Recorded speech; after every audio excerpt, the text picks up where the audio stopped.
Let's address theocracy and democracy, because the Iranian Revolution, they talk a lot about democracy, but it clearly is a theocracy. And I wondered if, uh, Fereidoun, if you could address that, Okay. the conflict between those two, theocracy and democracy, and how they're at odds in Iran. Sure. From Be the real close to the Okay, microphone. from the beginning of the revolution, the first year when Islamic constitution was supposedly voted for, they laid down that everything, all laws and legislations would be based on Islamic teachings, Shia version of Islamic teachings. And this is basically theocracy. We have institutions like guardian councils that is a watchdog to monitor elections and then make sure that whoever who is going to be candidate has those Islamic and pro-regime ideas. We have assembly of experts who basically these are mainly clerics who decide what needs to be done economically, sort of an overview to economic political policies. And then we have another assembly of expediency, which Hashemi Rafsanjani is its leader. And we basically have Wali Faqih, which is like supreme religious leader, Ayatollah Ali Khamenei, who is after Khomeini. He's basically took Khomeini's place. He's the most powerful person, and he would say the last. I mean, he just decides the last things. He can veto any decision made by the anything. parliament. He can veto anything that the president does. Yes, and the army, the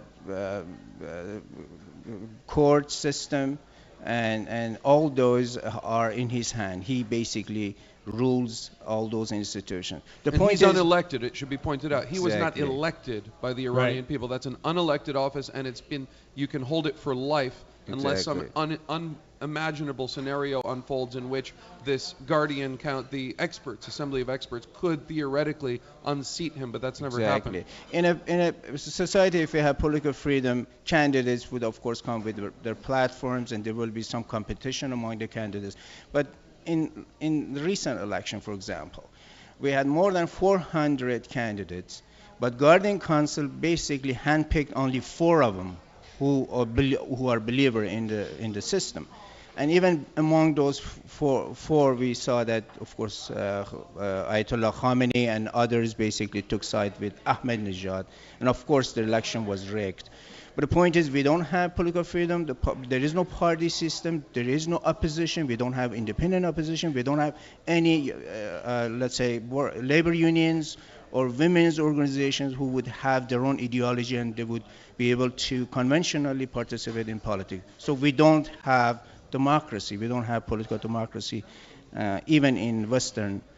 Do you think that the Ayatollah and the Guardian Council, the military, et cetera, do you think they saw this coming? I mean, if they had, say, 400 people wanted to run for president, and they only picked 4 of them, and they were pretty much all people who were either the current president or people who had been president before or high up, how come how did they pick these 4? And then you think they were taken back? Did they think they would win outright?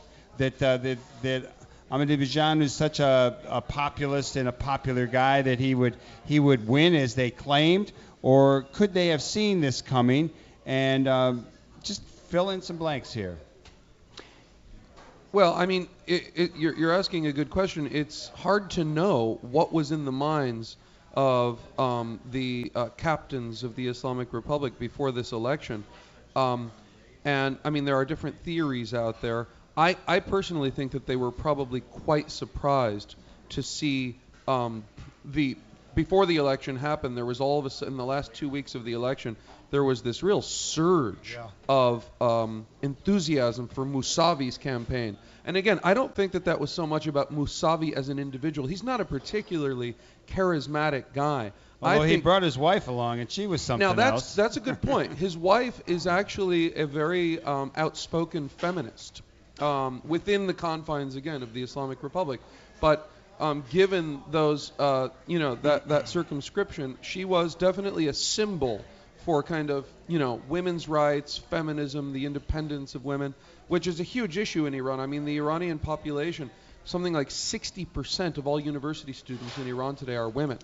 So this is like the Islamic Republic is this shell that cannot contain this bursting, chick of the of this new society that's developing, the young, the women, and so forth. So yes, Mousavi's wife was something of a symbol, and Mousavi himself. But then you had this green wave, and I think that the Islamic, the guardians of the Islamic Republic did not foresee this coming. I think they may have freaked out and decided at that point, we're going to have to call this election for Ahmadinejad. Why they did it to such an egregious, like rank amateurs. I mean, it was really kind of bizarre. I mean, if you run the numbers, for Ahmadinejad to have won 67% of the vote, he would have had to win every single person who voted for him in 2005, plus like 2/3 of the reformist vote, 2/3 of the conservative pragmatist vote. He would have had to win the town from which Mousavi himself comes. I mean, it's so preposterous that there's actually a theory out there that I just heard the other day that maybe they actually wanted this confrontation. Maybe they wanted to push this on the population and say, forget it. We're going to show you who runs things. And I have no idea. It's so opaque. It's very hard to know what's going on with there's a kind of medieval labyrinthine architecture to the Islamic Republic. So many of these decisions go on behind closed doors, like in most states. It's hard to know, but I think there is something unexpected about what's happened over the last 3 weeks. Well, go ahead. Yeah, I don't think when we say them, it's basically Khamenei and a few principalists, new sort of conservative clerics around him that have the higher hand right now, and they decide. I don't think they would have expected such a level of confrontation. They wouldn't have expected millions of people coming to the street, which is similar to what happened in the beginning of the revolution. And somehow it got out of their hand. But remember, at the time of Shah, it was one-man rule. We have one dictator.